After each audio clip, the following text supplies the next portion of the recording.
All right, Mission 3, Dark Forces, Anoat City. Moff Rebus. Oh, there he is. The most... Moff Rebus and Kathy Lee. The most unorthodox looking Moff in the entire Imperial Navy. He should have gotten fleshed out more in other media, I feel like. Yeah. I want to know why he ripped off his Imperial uniform and decided to have the wife beater. The wife beater, the handlebar mustache, and the shades. Yeah, the shades. So, Anoat is interesting because it's the system where Han and Leia and Chewie end up in The Empire Strikes Back when they escape the asteroid field. They're at the edge of the Anoat system. And yes, from my recollection of the Anoat system, because remember he's like, oh, there's not much there. So you got this planet, you got Anoat, which is just a sewage world. You have...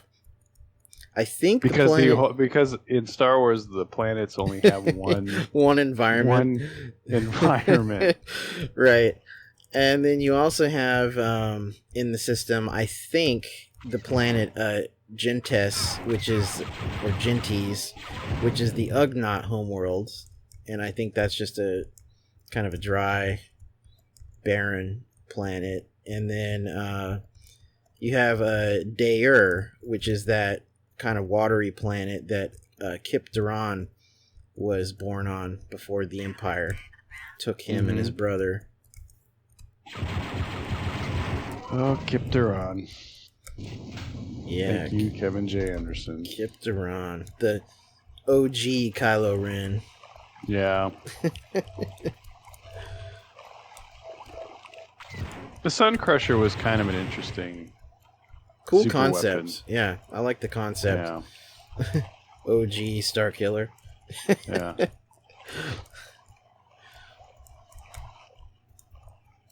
Well, Star Killer Base didn't even blow up stars. Well, it sucked their energy. It's close. Yeah, which... That was something I really enjoyed about the novelization. Mm-hmm. The dark energy kind of thing. Yeah, was that Alan Dean Foster explained it in a way that made sense. Yeah. Because in the movie they never explain, does it like travel?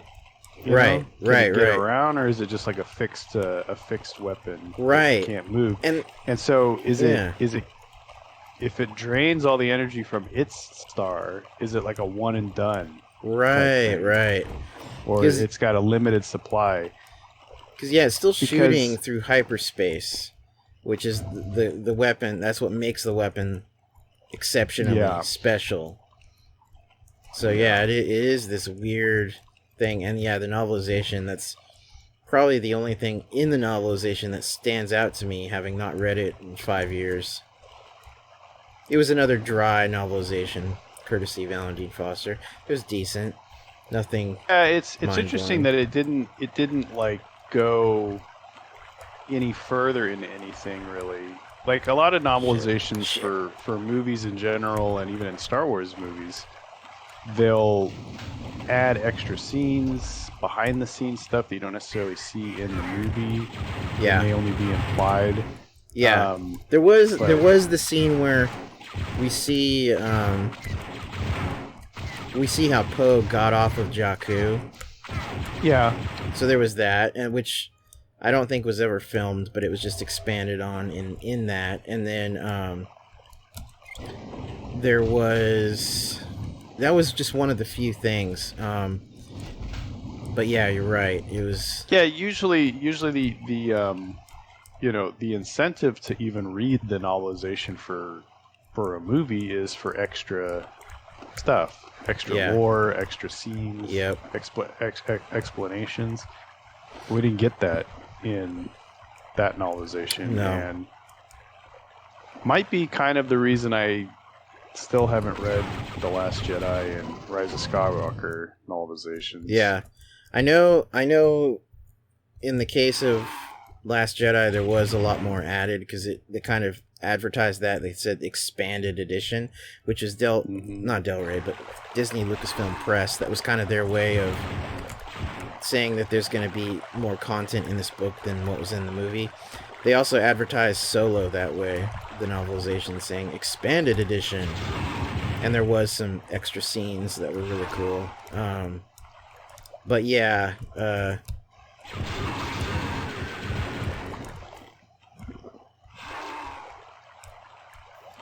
anyway, so the explanation for Starkiller Base I thought was great, and I wish they had used that in the movie. I know that's a big problem in a lot of movies. It's not just the Disney Star Wars movies, but you kind of need somebody that's anal retentive about continuity and fine details like that. Yeah.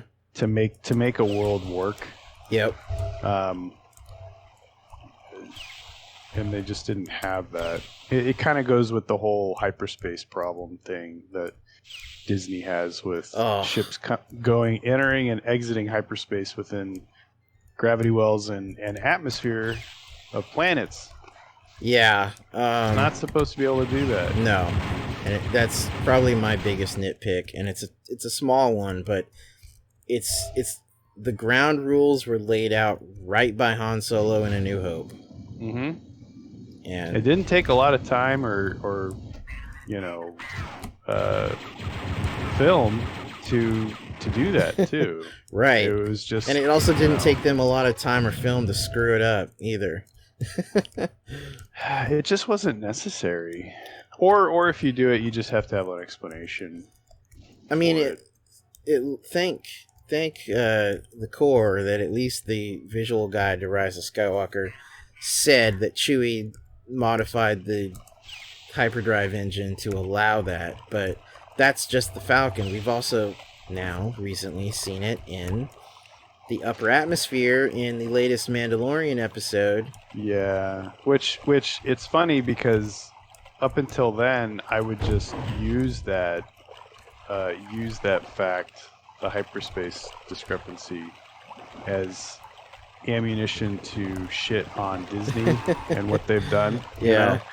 But when I saw it in Mando, I just knew that now I had to kind of accept it because I really like Mandalorian, you know. Yeah. There's the whole well, it's not, you know, now we've got Filoni and Favreau and even Lucas giving a little bit of input into the show, so it has a little bit more weight as far as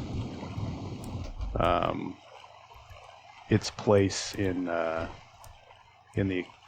new expanded universe. Yeah. But now you kind of have to accept it. It's like, well, I guess they did it in Mando. So I know. The headcanon is that just in general they've developed some new hyperdrive technology. Some kind of field that surrounds the ship while it's in the atmosphere and allows it to break that barrier. Or that really just was the upper atmosphere, the edge of space, and the Dark Trooper put a barrier around Grogu as he carried him up into space. That is doable, actually. I suppose in A New Hope, Han, it's really a matter of we're taking our time to calculate the jump, right? It's not necessarily that you can't do it. He's like, you know, he has to calculate the jump for whatever reason. Damn it. Actually died. At least it just sets you back a little bit. Yeah, thankfully. You gotta kill those Dianoga turds. I was halfway between, like, should I need to even bother with these guys and just try and run past them? No, you kind of do. Yeah, I was having a lot more of an easier time when I tried this the other day. Mm-hmm. Anyway. Yeah. Yeah, so I mean, I guess that could be part of it. he just didn't have the coordinates plugged into the computer. Right. So yeah, which is funny because a jump to Alderaan from Tatooine, which is basically the Corellian run, if you look on a map, would actually be a safer and easier calculation than some of the more advanced ones to, say, Exegol or, other yeah. Well, the other thing is the whole interdictor cruiser issue then too, because it's like, well, obviously there's something gravity well, you can't move through hyperspace that close to a gravity well. Like that's the whole point of how interdictors work. So it's just there had to have been a technology that circumvents that issue. Well, maybe you should run away from it, because it's just he keeps being right under me to give me quick damage, and then it's just like, fuck this. Well, just go where you gotta go. Forget that Moff Rebus turd. See, they could do a whole thing with him where he loves Dianogas, like all these Dianogas are his pets. And now I'm in his poop chute, so yeah, he knows Dianogas love to eat fecal matter, so he has lots of fiber in his diet. Yeah, he eats what is it, Admiral Akbaros or whatever. Right.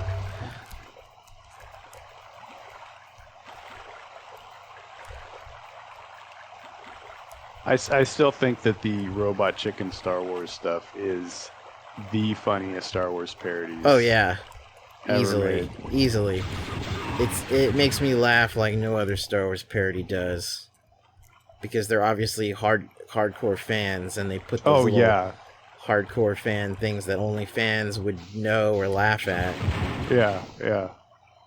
Especially when they show or mention Dengar and they talk about the toilet paper head kind of aspect, dude, even the Lego Freemaker Adventures series, even they I think it was the Hutt on that show, I can't remember his name, he actually made a joke about that and said something about, you're the one that wears toilet paper on your head, and I couldn't believe they actually said that on a Lego Star Wars show. It was just hilarious.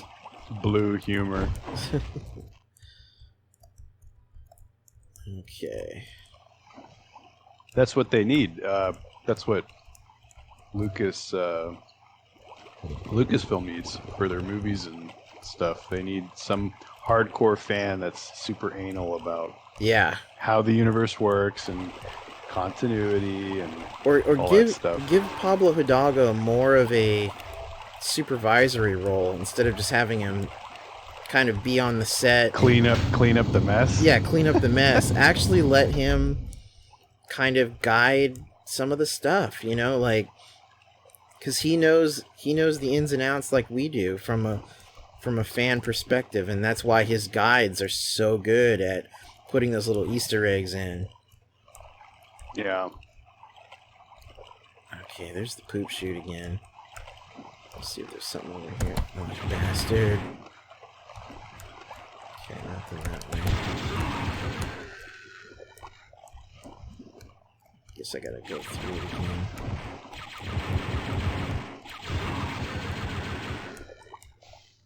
You're gonna run out of ammo. It's getting close. The good part is, though, once you take out all the Dianogas in one area, they don't come back. Yeah. So... and I think all the ones here are dead. All these Dianogas are dead.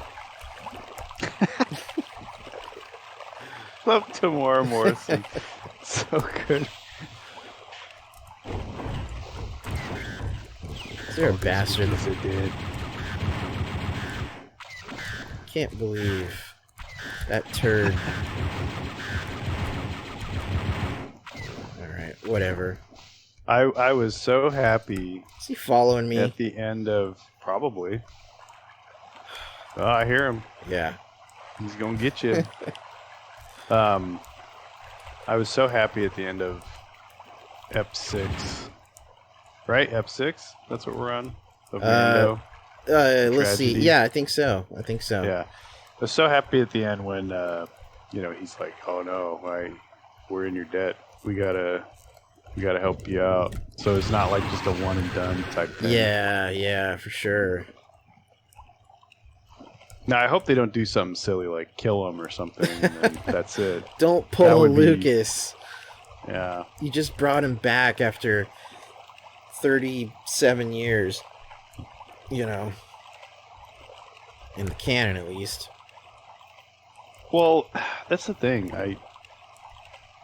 Boba Fett was so uninteresting to me until Jango Fett came around. And just his whole backstory is, like, fascinating with the clones, and he's an unaltered clone of Jango, and it just made him so much more interesting. Yeah, there's more of a backstory, because although, to be fair, what made him interesting in The Empire Strikes Back was that he had no backstory, and that he was a mysterious guy that had really badass armor, and you didn't know anything about him. But the nature of the beast is, once you learn anything, it's usually, in some cases, that's when the interest dies. And although Attack of the Clones did it in such a way, seeing him as a boy and being a clone of Jango, it did it in a really, really cool way that I think nobody was really expecting. So. Oh, not at all. Right? Like, nobody knew what the Clone Wars meant before Attack of the Clones came out. No. It's just kind of like, well, I guess there's clones of something. Right. People thought it was like Jedi were cloned or yeah, we whatever. speculated about that endlessly, like, for years. Shoot again. You mentioned knowing the backstory and losing the mystery. That's kind of how I felt about Palpatine. Yeah. Before the Darth Plagueis book.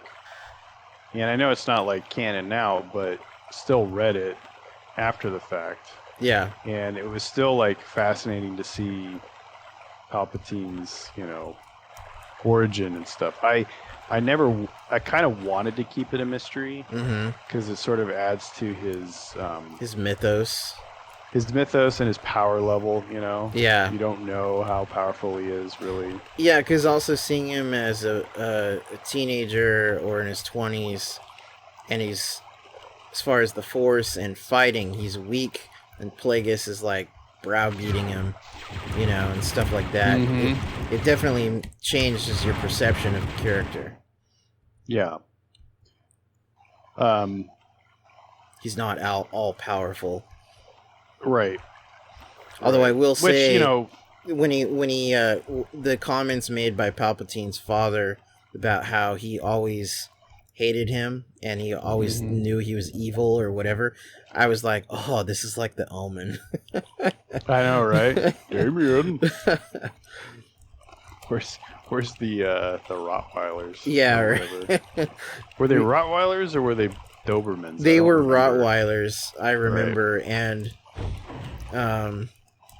just need the Star Wars equivalent. Get those things from Solo. Which were dogs that they put masks on, actually. Kind of like the ones in Willow in that way. I guess it's a Ron Howard thing. That's just what I was thinking, yeah. Those dogs, those dog things. Those were creepy. Those were creepy. In Willow. Willow's, man. Wasn't there news that they're developing a series? Yes. In fact, on Disney Plus. It came up in conversation again with Nicole a few days ago, and I was like, oh, I haven't even talked about it yet with Jason or Jess yet, because it just kind of came and went. It was kind of low key, like, oh, they're making it, and Warwick I remember Davis. seeing it in my feed. And I think I just forgot to even mention it. Yeah, it just kind of came and went. And there wasn't much, just that, yes, it's in development and it's coming. And of course, we've wanted something forever. Dude, so long. And what's funny is I bought those book sequels that came out in the 90s. I never read them, but I bought the whole trilogy way back in 2003 because I was gonna, when I was on my Star Wars break from before Revenge of the Sith, I was gonna read that and some Lord of the Rings and some other stuff, and I never got around to it. And even though they're just kind of semi-sequels, because I don't even think Willow shows up in them much. I think it's just kind of Elora Danan grown up. Right. But I gotta get out of here. Don't make me go in the poop chute again, please. I don't think I can. Nope, you're going down, buddy. Fucking A. I keep trying to avoid the pathway, and then it winds around and sends me through again. You know, a real big bummer about a forthcoming Willow series, if they do get it off the ground and stuff, is that James Horner passed. Yeah, and his music in Willow, that's another thing I bought years ago. I think when I bought that trilogy of books on Amazon, in the same Amazon order, I bought the soundtrack on CD, which I had not owned up to that point. That main theme from Willow is up there with the best of Star Wars for me, or Indiana Jones. It is like one of the most iconic, amazing movie scores of my childhood. And he has his little signatures too. Yes. There's that little horn thing he does in Willow, and I remember sitting there in the theater watching Enemy at the Gates. I never saw that, but I remember when it came out. And it's got sort of the same thing in it, and I was sitting there watching it in the theater, and I was like, whoa. Am I watching Willow or what? It's kind of like John Williams and his little things that he goes through. Right. They're phases, though, because he doesn't always use them all the time. It's like periods of time. There'll be a block of movies where he'll use something, he'll overuse it. Yes. Whether it's a certain orchestral instrument or a phrasing or whatever. Mm-hmm. Yeah. Which is not a bad thing. It's kind of their signature thing. Yeah. You know? The little trademark. Yeah. Yeah, Horner's his little horn thing. I don't even know what instrument's making the noise or whatever, but very prevalent in Willow. Yeah, and it's funny that his Willow score is so classically orchestral. Just 2 years after Aliens, which is very militaristic and harsh and abrasive and more action oriented. They're so different, but they I don't know, they're just perfect for their movies. Yeah.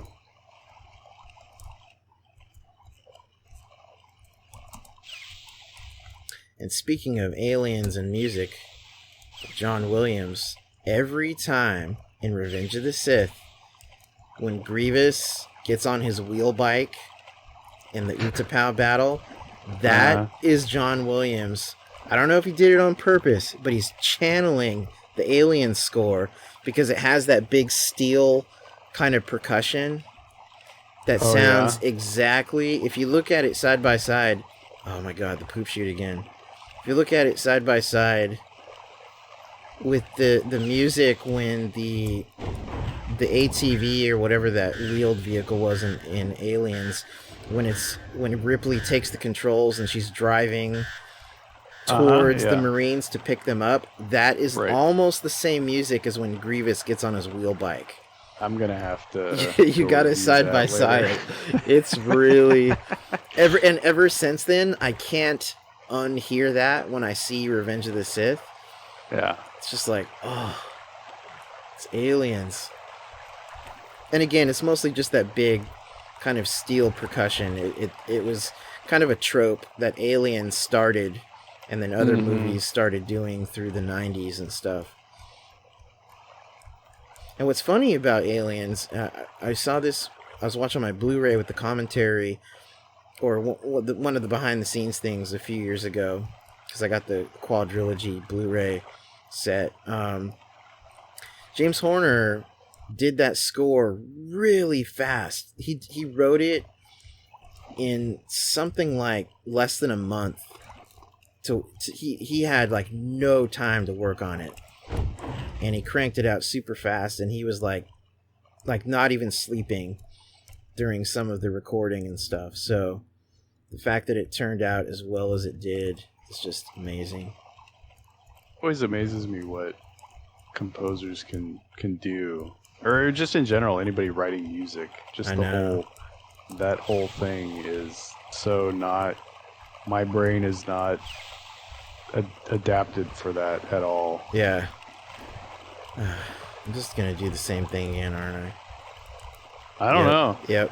It's the same shit. You gotta raise the water. What I don't understand though is I've been reopening the different doors, but they've all just been going to the same one. I don't know. I'm having a harder time this time.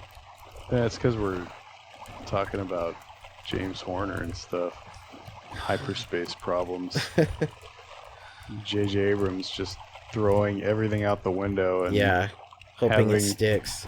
Hyperspace skipping or whatever it was called. All right, I gotta go back. We need to show like 13 planets in 4 minutes. Okay, it's not that. I know what the beginning of that one door looks like now, so I don't even need to bother going down it. Okay. You've gone through all, 4 or 5 doors? There's, I think, 4. Back out. Yeah. I'm just seeing if there was anything over here that one of those respawn? Or did I not go down this? I went over here. Use that health, though. I don't know if the probe droid have you gone? I can't remember. Have you gone into the big room with the Dianogas? Like the big room. I think it's on the right, room. Yeah, I did. Or the left. It's on the far left. Yeah, I did. That was actually the first one I went through. But yeah. Did you like activate something there? Yeah, I did. Well, one of them, you're supposed to go across that one room. You like drop down, but you're supposed to go across. No, I know. Really, it's just because I keep going in the poop chute room. But now, like I said, I know to avoid it because that was it right there. That was the poop chute room. Okay. But then there's another room that goes to it also. Right. And I think it from another angle. Nope. This is it. This is it. This is where I need to be. Yep. Yeah, straight across. All right. Finally. Yeah, I think last time it was lower. There's going to be a Dianoga in here. Who cares? Just get out of there. Thermal detonators.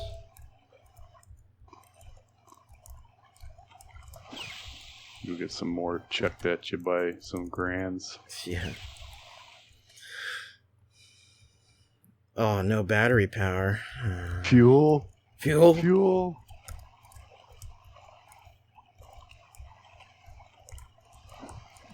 No Indy 5. Almost certainly. Yeah, what's the latest on that? Is it still, like, everyone key pulled out? I don't know. I think it's still, like, kind of just there. But I have no... I have no interest in it. Hope. I have interest, but, I mean, if Lucas and... I mean, when I found out Lucas wasn't involved, I was like... Ah. And then Spielberg is just like, okay, forget it. Like... Just don't bother. Yeah, if you don't have the two main guys that are the creators of the series, then what's the point? Because I feel like Indy is more... You need those guys more than, say... like, who's involved with Star Wars. I feel like Star Wars can work because of the nature of the story and the characters and the environments. You can kind of do anything with Star Wars, which is what makes it so freeing for writers. But with indie, it's limited. You are limited to Earth. You're limited to time period. You're limited to the characters. You have to have Indiana Jones in an Indiana Jones movie. Right. So. Well, it was their baby, right? It was their baby. It's kind of like making South Park without Trey and Matt. Yeah. Like that's definitely their baby.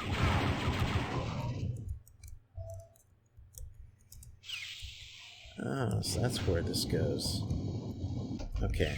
I was afraid to jump down there thinking it was just some kind of pit or something. Alright. This is good. There's that. Here we go. Here we go with the awful platforming. Ah, yep. But now I know. Just jump to this one. Ah! Just take one backward step a little too far. Dude, it's hard just to... Oh my god. Just to get on is like... And I can't lower that. Oh, there it goes. Jesus. It's so slippery. Who made the controls for this fucking game, dude? You might be able to contact them on Facebook or something. He's probably just hanging out. Fucking bastards. Alright. No, don't go down there. Almost slipped. Now, what if they put a Dark Trooper over here? Oh, there you go. Ate that one. I was really hoping that, and maybe we'll still get an opportunity, but I was really hoping to hear the Dark Trooper sound. Yeah. In the latest episode of Mando. Yeah. Hopefully we do hear more of it or see them more in action with like fighting and not just grabbing kids.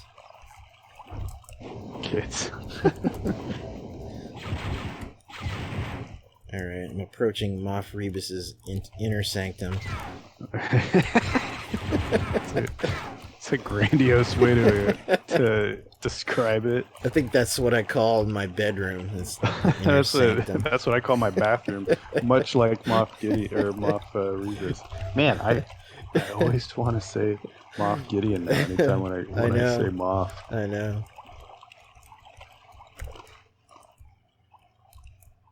Okay, up here. It's around the corner.